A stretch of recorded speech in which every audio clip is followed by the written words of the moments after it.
All right, so it's the new year here, ZASLOW Show 2.0, 2023, and this week, of course, as I'm away, we've set up a bunch of guests, so we're still able to hang out. We're still able to do some fun stuff with you guys.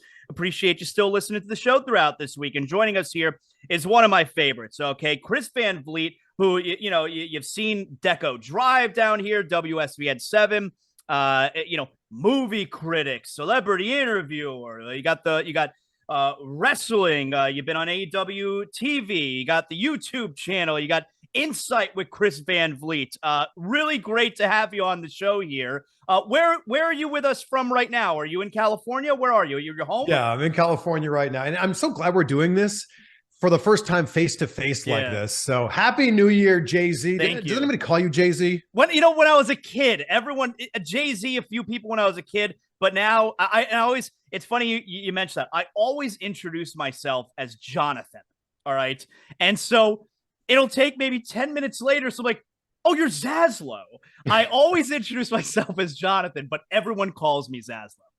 Does Jonathan then get turned into John, Johnny, everything else? No, I've never been a Johnny. Sometimes when I was younger, some would call me John, but I don't know. Maybe Jonathan's too long for people to say. It's too difficult because it's all ZASLOW. Now, Jonathan ZASLOW is a brand, though. I like that. Thank you. Yeah. Chris Van Vliet is great to say, terrible to spell. But everyone remembers, though. Like there aren't any other Chris Van Vliets out there. There aren't any other ZASLOWs. No one's getting us confused with other people. This is good. I like Zaz. It's so good. Yeah. So thanks so much for joining me here. I appreciate it, man. I always love having you on the radio show and now the podcasting world. You got one of the most successful podcasts out there. Is there the guests you get are phenomenal. I'm in the middle of, I think your most recent episode is Eric Bischoff. I'm in the middle of that one right now. Do you have like a white whale as far as celebrity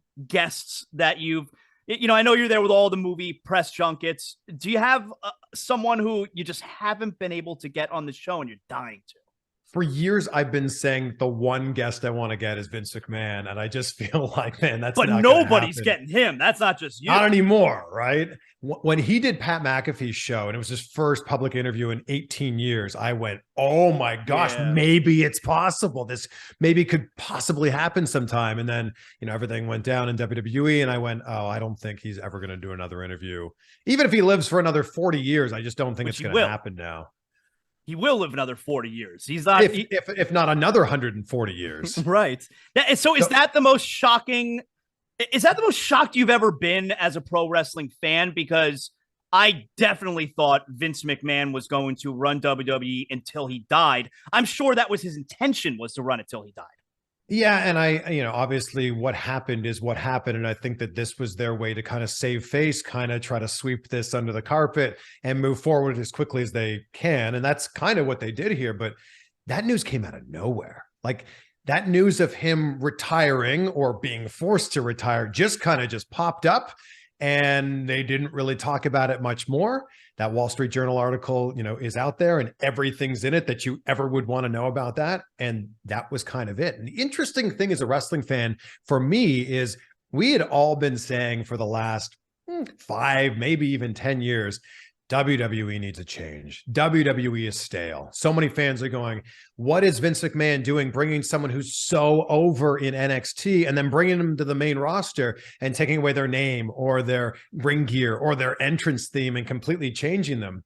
Triple H seems to have his finger on the pulse of what fans are certainly more interested in. And WWE is in the best shape that it's been in probably in 10 or 15 years right now with Triple H at the helm, and he's just getting started. So I'm really curious to see what happens when everything that Vince kind of had his hand on kind of starts to mold into more like what Triple H is working on. And that could take another 6 or 12 or 18 months, but I'm really excited in 2023 especially, but 2024, 2025, what WWE is going to start to look like. They've just been on fire, okay, the last 6 months, really probably going back to SummerSlam, which I think was kind of Triple H's first big show that he had his hands on. He started to make the return debuts where you had like Io Shirai and Dakota Kai and like SmackDown, the last episode of 2022 Oh my God, what a great show. And here's the thing, I do a pro wrestling show under ZASLOW Show 2.0. It's called It's Still Real to Me. And Such a great name, by the thank you. way. You I got to love get when that people guy on your show. thank you. I love when people understand the reference. I see that guy at conventions all the time. He should come on your show. Yeah, I should get him on eventually. So, and I said to my co-host Joey, I was like, one of the things that amazes me the most about Triple H since taking over, how does he keep the debuts, the returns as a secret? In today's day and age with pro wrestling, we managed to know everything. Charlotte Flair, she reappears out of nowhere. How do they keep it a secret? And that's really when pro wrestling's at its best, when we're surprised as fans. Yeah, we live in this era now where fans want to know everything, and then somehow at the same time want to be surprised. And it's like, you can't have both.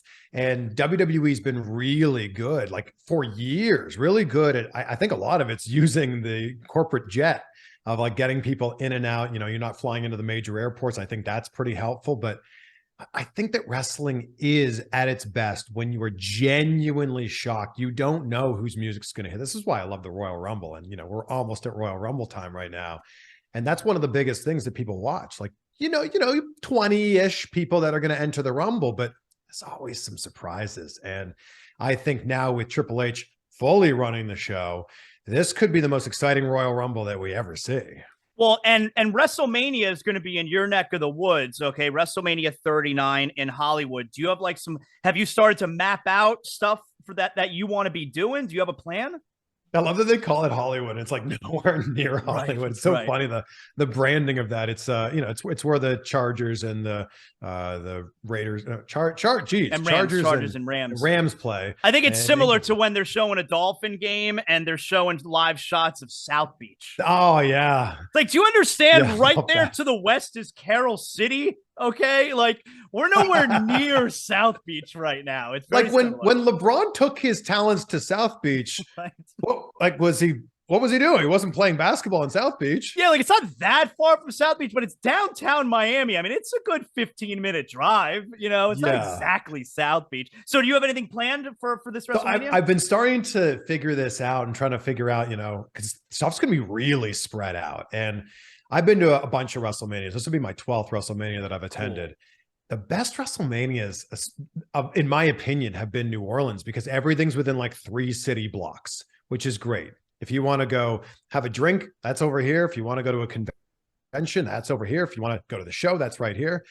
It's going to be really spread out here. And the thing is, WrestleMania just keeps getting more and more exciting because there's so many things. If you've done anything in the world of wrestling, you're going to be in that city during WrestleMania week. So there's going to be so many indie shows. There's going to be so many signings. There's going to be so many other events going on. So for me, it's just a matter of like, all right, where can I go and get the biggest bang for my buck or biggest bang for my time there? So I haven't figured this out yet, but we've got 3 months to figure this out. Yeah. We've been to 3 WrestleManias, 33, 34, and 37. I don't think we're going to this one in Hollywood, but the one in Philadelphia for WrestleMania 40, that could be something right here on the East Coast. That could be the next one we go to. Do you have, not necessarily WrestleMania, but do you have a favorite moment that you've been in attendance for? 100%, and it was WrestleMania. It was the first WrestleMania that I attended. So I'm from Toronto, and it was WrestleMania 18. I was 18 years old, and it was Rock Hogan. And I went into that fully intending to cheer for The Rock, who is my all-time favorite wrestler and favorite wrestling character. And then as soon as Hogan's music hit, I went, I really am a Hulkamaniac.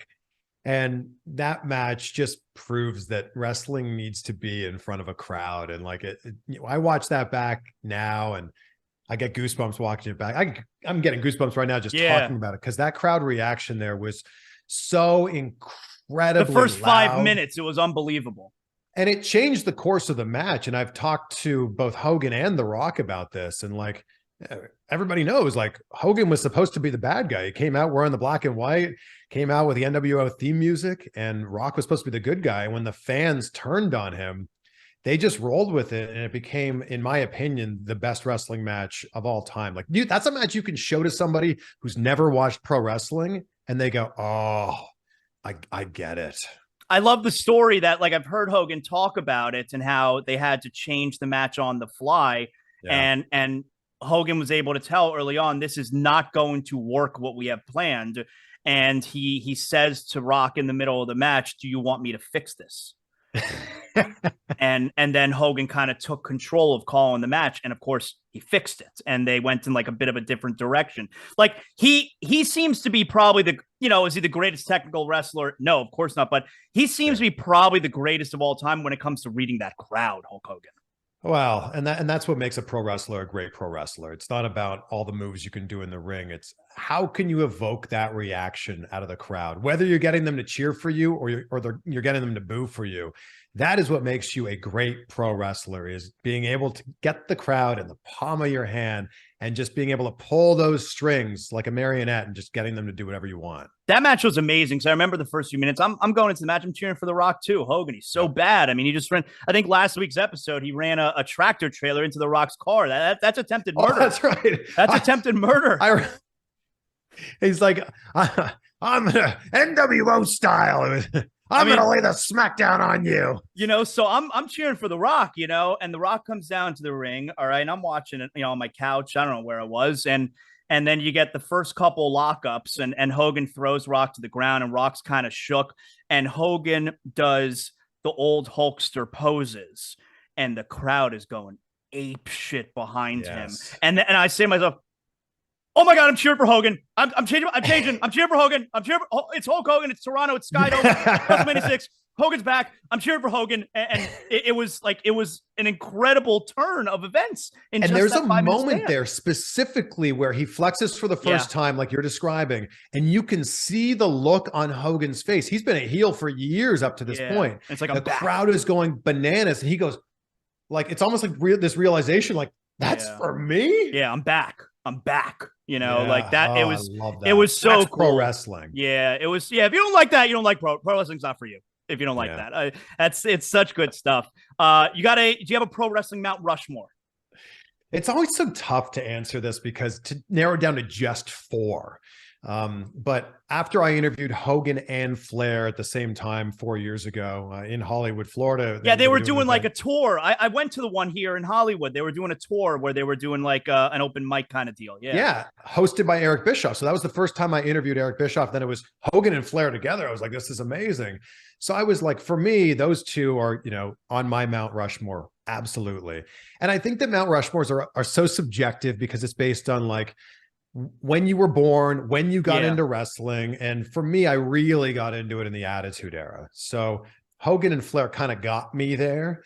And I think that once we're in it, you got to go Undertaker, one of the greatest of all time.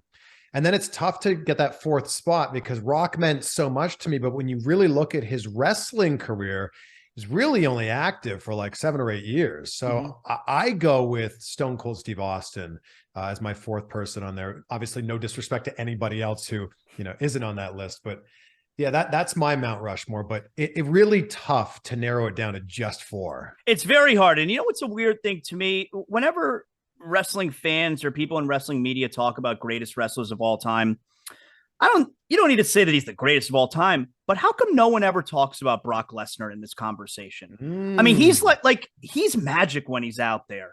When he's really invested, he's phenomenal. And he might be the greatest combat sports athlete of all time. Look, you're making a great case for him. It's funny though. He's not even on a lot of people's top 10 lists. Nope. And I get it, right? Because when you're talking greatest of all time, you've got to talk about Bret Hart. You've got to talk about Eddie. Of course, you've got to talk about The Undertaker and Stone Cold Steve Austin. Then you're going to probably throw Ric Flair on there and Bruno Sammartino. And it's, I think you keep going and going and going. And then you land on, well, yeah, Brock was pretty good. Yeah, like he's a total freak. We've never seen anyone like him. It's weird to me. Give me the greatest wrestler entrance theme song. When I tell you, when I say what's the greatest wrestler entrance theme, what's the first one that comes to mind? Like, what is the quintessential WWE, WWF theme? Okay, I'm going to give you two answers here because I think the quintessential theme is the glass shattering Stone Cold Steve Austin, because from just the glass shattering and the first few guitar riffs, you're like, oh, like this is serious business right here.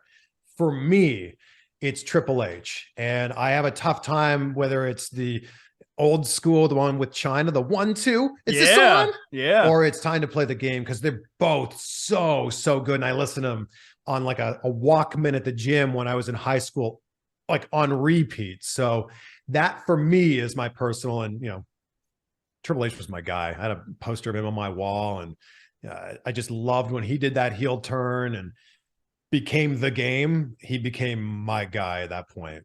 Let's segue here into some movie stuff here, and the way that I'm going to do that is this is a conversation that I think has been taking place recently on social media.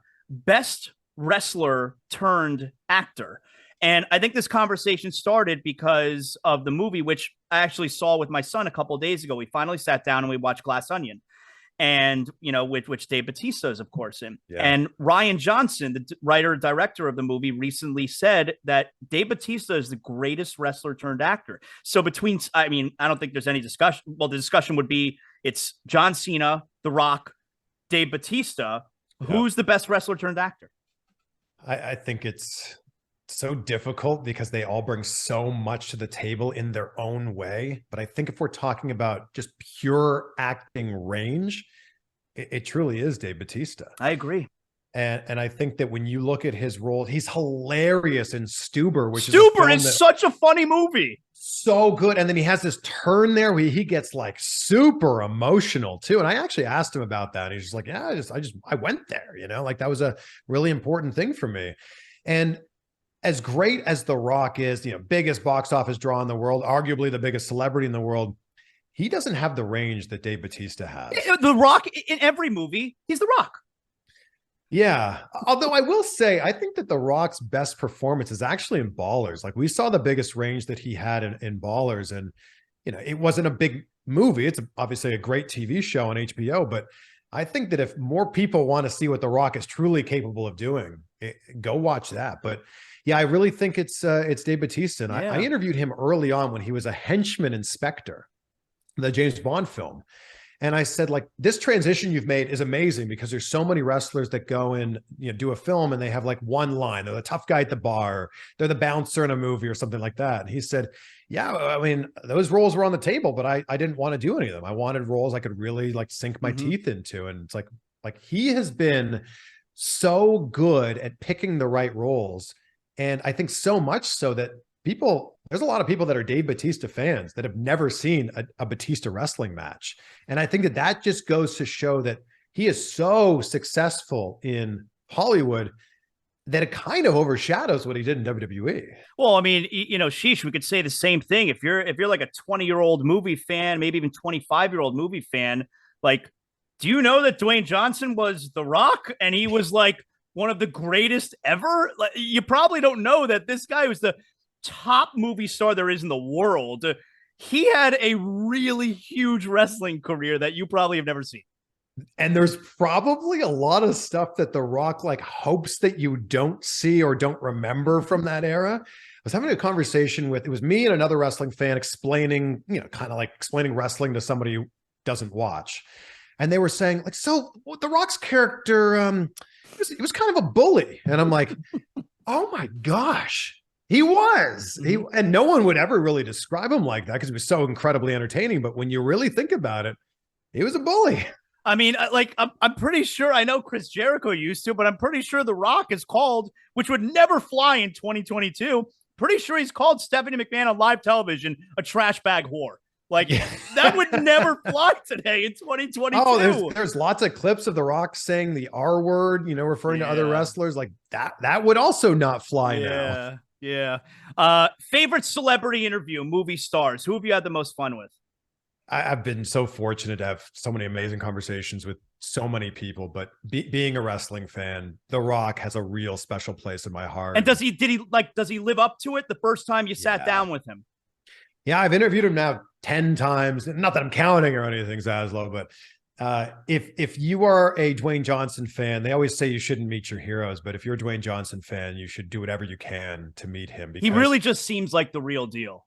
he is. And not only is he like kind and funny, but he's self-aware. And I think that that's a is lacking in a lot of celebrities, especially ones that are at the height that he's at with his fame right now. He turns the moment around and he includes you in the moment. He brings you into it. So it's not just the camera and the spotlight on him. He brings you into that moment. He, you know, like there's been times where, oh, it looks like you've been working out, or like, oh, I like that great shirt that you're wearing, or like most recently, I asked him for some parenting advice. I'm going to be a father for the first time. My daughter's due in May, and I was interviewing him, and I said, could you give me some advice to be a great father like you? And he took 2 minutes to explain this great story to me. And it's just like, you don't need to do that, but that's just who he is. And, he has this great quote. It's his favorite quote. He says it all the time. It's nice to be important, but it's more important to be nice. And he truly lives by that. I love the videos where, he'll be driving around and he'll start recording on his phone and he rolls his window down and he just says hello to people. And then they freak out. Yeah. And you could tell that he's getting joy out of making these people happy. And I love seeing that because I feel like if I had his type of fame and celebrity, I feel like I would do fun stuff like that every now and then. He seems like he does enjoy that. And it doesn't come across like it's self-indulgent at all. It comes across like he's truly like giving this moment to somebody else. Yeah. And yeah, that's what I love about him. And I think that there's a lot of people that just see him now with the success that he has and the fame that he has now. And they don't understand that there was like a big struggle there. Like his company is called $7 Production. A lot of people know the story, but like he got cut from the CFL and had $7 in his pocket when he went back to his house with an eviction sign on the door. And like everything that he has worked his ass off for. And I think there's not enough people that respect that. If you had to bet, are we going to get him at WrestleMania? Are we doing it? I don't know. I don't know either. I think that if there was ever a time to have The Rock at WrestleMania, it would be in Hollywood. The Rock's 50 years old right now. Roman Reigns is at the top of his game. It makes sense. But I think that if it does happen, it's the last match that we see of The Rock. There's no reason The Rock would go in and win. So I think The Rock just goes in, puts Roman over, passes the torch, and then Rock, rides off into the Hollywood sunset and makes movies for the next 50 years.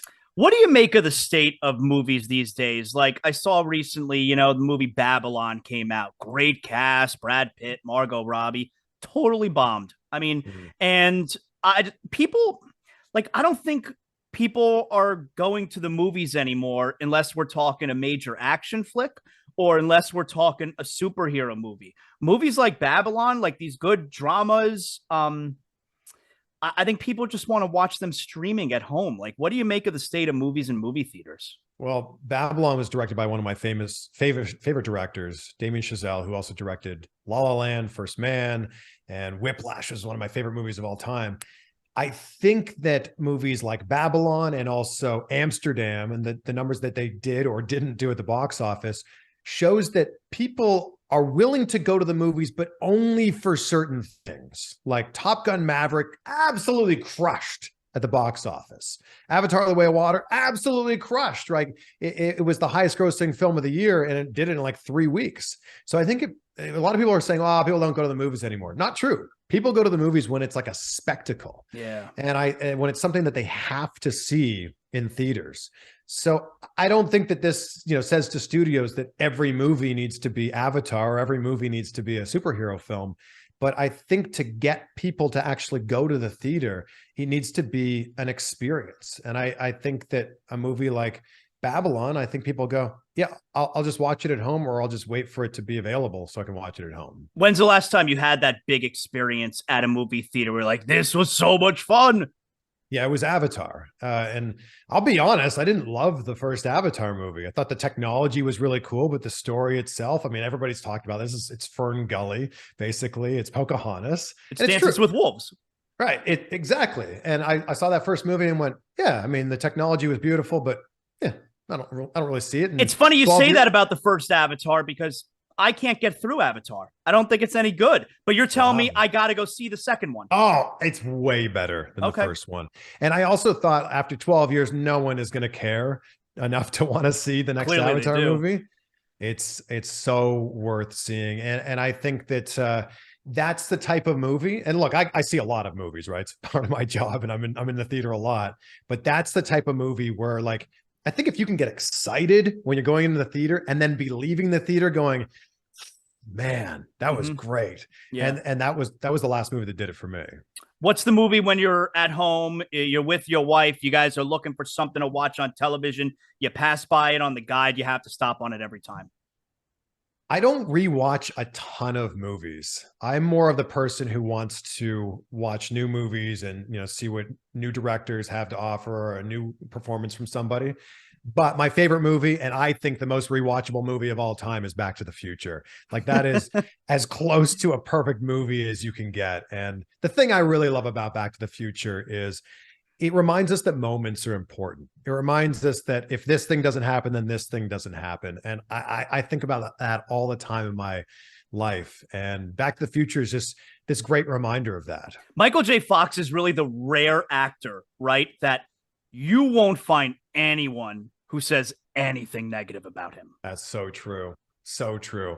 And that movie, just timeless too. Like, that's a movie I can't wait, when my daughter's old enough to show my daughter that movie, because it's just a magical film. Yeah, like a year or two ago, my oldest son is almost 14, and he had never seen the Back to the Future movies. And we sat down and we binged all three of them in a row. He loved them, and they hold up really well. And matter of fact, I never liked the third one so much. And after rewatching it, the third one's really good.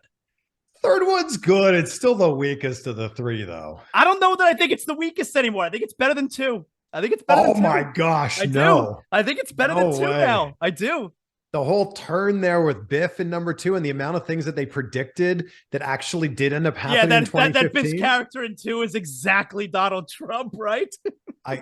I said that to Robert Zemeckis, the film's director, and he's like, we couldn't have even been as ambitious enough to think that even Biff would want to run for president.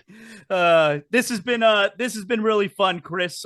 Finally, before I let you go here, what's your favorite thing going on in pro wrestling right now? I think it's Sami Zayn.